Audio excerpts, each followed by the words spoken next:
জাতিৰ গান গাবলে সদায় ভাৰতৰে পূৰ্ব দিশত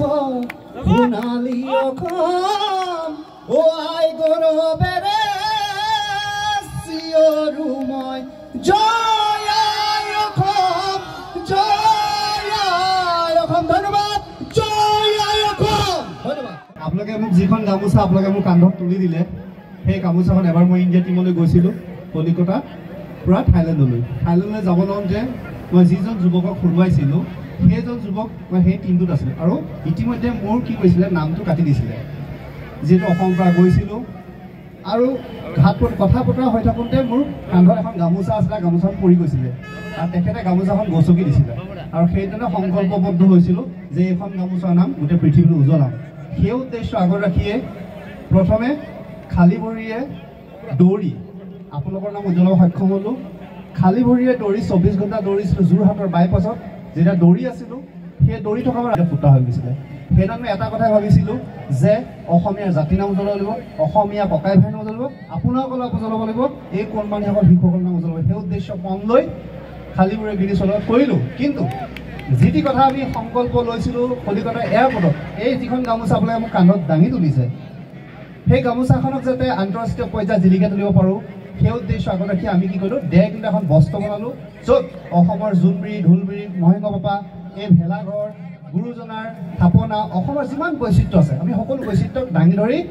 দিল্লী ইণ্ডিয়াকে 1.5 কিলোমিটাৰ গায়ন বায়ন ঢোলেৰে আমি কি কৰিছিলোঁ জয় আই অসম ধ্বনিৰে বিশ্বৰ মানচিত্ৰত অসমৰ আইমাতৃ নাম তথা আপোনালোকৰ নাম উজ্বলাবলৈ চেষ্টা কৰা হৈছিলে সেয়া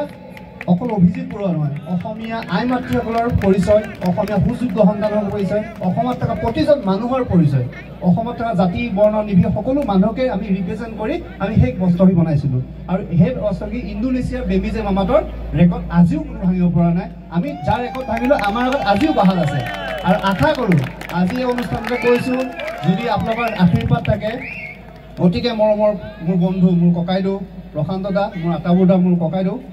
তেওঁলোকৰ লগত পাতি থাকোঁ যে আমি কিবা এটা কৰিব লাগে আজি আটাবুৰ লগত এটা পাতিছোঁ যে দাদা আমি যিখিনি কৰিলোঁ সেইখিনি কৰিলোঁ কিন্তু আমাৰ সন্মুখত যোনে চাই আছে তেওঁলোকে যাতে আমাক কালি গালি পাৰিব নোৱাৰে যে আমাৰ ককাইহঁতে আমাৰ কাৰণে কি কৰিলে গতিকে আমাৰ প্ৰতিজনৰ দায়িত্ব আছে কিবা এটা নহয় কিবা এটা কৰি যাতে আমাৰ জাতিটোক আমাৰ অসমখনক যাতে আমি আগুৱাই নিব লাগে এইখিনিতে কৈ থওঁ আৰু এটা কথা কৈ থওঁ মানুহে ভাবে যে প্ৰতিভা কথাটো কয় যে আপোনাক এটা উদাহৰণ দি বুজাই দিওঁ এবাৰ আমেৰিকাত ছাত্ৰ ছাত্ৰীৰ সৈতে এহাল ল'ৰা ছোৱালী গৈ আছিলে ছাত্ৰ ছাত্ৰীৰ সৈতে ল'ৰা ছোৱালীহাল গৈ থাকোঁতে ল'ৰা ছোৱালীটো সুধিলে যে বাইদেউ সৌ যে ৰঙা নীলা বেলুনটো এৰি দিছে সেই বগা বেলুনটো ওপৰলৈ এৰি দিলে উৰিব নোৱাৰে তেতিয়া তেওঁ ক'লে ব'লা দোকানীজনকে সুধোঁ বুলি দোকানীজনক যেতিয়া সুধিলে যে দাদা আপুনি যে সৌ ৰঙা নীলা বেলুনটো এৰি দিলে বগা বেলুনটো এৰিলে ওপৰলৈ উৰিব নোৱাৰে তেতিয়া দোকানীজনৰ উত্তৰত ক'লে ৰঙা নীলা বগাৰ মাজত কথা নাই বেলুনটোৰ মাজত যিটো বস্তু থাকে সেইটোহে ওপৰলৈ নিয়ে গতিকে আমাৰ কোনো জাতীয় ভেদাভেদৰ কথা নাই আপোনাৰ যদি সঁচা সত্তা থাকে আপুনি অসমক আন্তঃৰাষ্ট্ৰীয় পৰ্যায়ত প্ৰতিষ্ঠা কৰিব পাৰিব